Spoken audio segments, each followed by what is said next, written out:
मेहुल चोकसी की बेल्जियम में हुई गिरफ्तारी। 13,850 करोड़ के पीएनबी घोटाले में आया नया मोड़।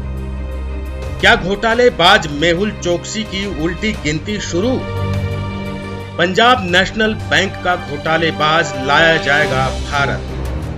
पंजाब नेशनल बैंक घोटाले का मुख्य आरोपी भगोड़ा हीरा कारोबारी मेहुल चोकसी एक बार फिर सुर्खियों में है।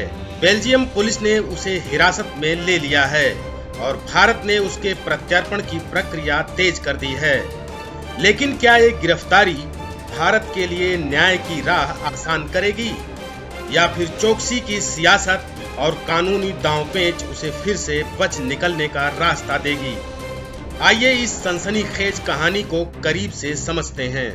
मेहुल चोकसी, जिस पर 13,850 करोड़ रुपए के पंजाब नेशनल बैंक में घोटाले करने का इल्जाम है, उसको बेल्जियम पुलिस ने शनिवार को गिरफ्तार कर लिया है। ये कार्रवाई भारत की केंद्रीय जांच ब्यूरो यानी सीबीआई और प्रवर्तन निदेशालय यानी ईडी के अनुरोध पर की गई है। चोकसी को मुंबई की एक विशेष अदालत द्वारा जारी 2 गैर जमानती वारंट के आधार पर हिरासत में ले लिया गया है। ये वारंट 23 मई 2018 और 15 जून 2021 को जारी किए गए थे। रिपोर्ट्स के मुताबिक चोकसी अपनी गिरफ्तारी के खिलाफ जमानत की मांग कर सकता है। उसका दावा है कि खराब स्वास्थ्य उसे भारत आने से रोक रहा है। लेकिन क्या ये सिर्फ एक कानूनी चाल है? चोकसी पहले भी अपनी बीमारी का हवाला देकर प्रत्यर्पण से बचता रहा है। साल 2021 में डोमिनिका में उसकी गिरफ्तारी के बाद भी उसने यही रणनीति अपनाई थी। चोकसी की कहानी किसी जासूसी फिल्म से कम नहीं है। साल 2018 में भारत छोड़ने से पहले उसने 2017 में एंटीगुआ और बारबुडा की नागरिकता हासिल कर ली थी। इसके बाद वो बेल्जियम पहुंचा, जहां उसने अपनी पत्नी प्रीति चोकसी की मदद से 15 नवंबर 2023 को एफ रेजिडेंसी कार्ड प्राप्त किया। प्रीति को बेल्जियम की नागरिकता मिली हुई है, लेकिन चौंकाने वाली बात यह है कि चोकसी पर आरोप है कि उसने अपनी भारतीय और एंटीगुआ की नागरिकता छिपाकर फर्जी दस्तावेजों के जरिए ये रेजिडेंसी हासिल की। चोकसी का इतिहास बच निकलने की कोशिशों से भरा है। मई 2021 में वो एंटीगुआ से गायब हो गया था और बाद में डोमिनिका में पकड़ा गया। उसने दावा किया कि उसे भारतीय एजेंट्स ने अगवा किया था, लेकिन जांच में ये बात झूठी साबित हुई।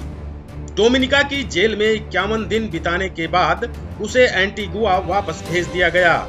वहां से उसने फिर अपनी चाल चली और बेल्जियम में छिप गया। पीएनबी घोटाला भारत के सबसे बड़े बैंकिंग फ्रॉड्स में से एक है। चोकसी और उसके भतीजे नीरव मोदी पर आरोप है कि उन्होंने पीएनबी के अधिकारियों के साथ मिलकर फर्जी लेटर ऑफ अंडरटेकिंग और फॉरेन लेटर ऑफ क्रेडिट के जरिए हजारों करोड़ रुपए हड़प लिए। नीरव मोदी इस समय लंदन की जेल में है और प्रत्यर्पण की लड़ाई लड़ रहा है, जबकि चोकसी अब तक कानून की पकड़ से बाहर था। चोकसी की गिरफ्तारी की खबर ने भारत में नई उम्मीद जगाई है, लेकिन पीएनबी घोटाले के whistle blower Hari Prasad SV का कहना है कि प्रत्यर्पण इतना आसान नहीं होगा। उन्होंने कहा कि चोकसी के पास पैसा और यूरोप के बेहतरीन वकील हैं। वो विजय माल्या की तरह लंबी कानूनी लड़ाई लड़ सकता है।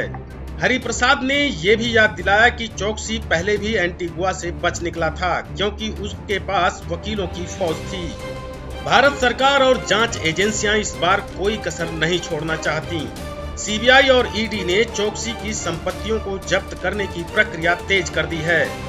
दिसंबर 2024 में वित्त मंत्री निर्मला सीतारमण ने संसद में बताया था कि चोकसी और अन्य आर्थिक भगोड़ों से जुड़ी 22,280 करोड़ की संपत्तियां या तो बेची गई हैं या बैंकों को वापस की गई हैं। लेकिन सवाल ये है, क्या चोकसी को भारत लाकर सजा दिलाना इतना आसान होगा?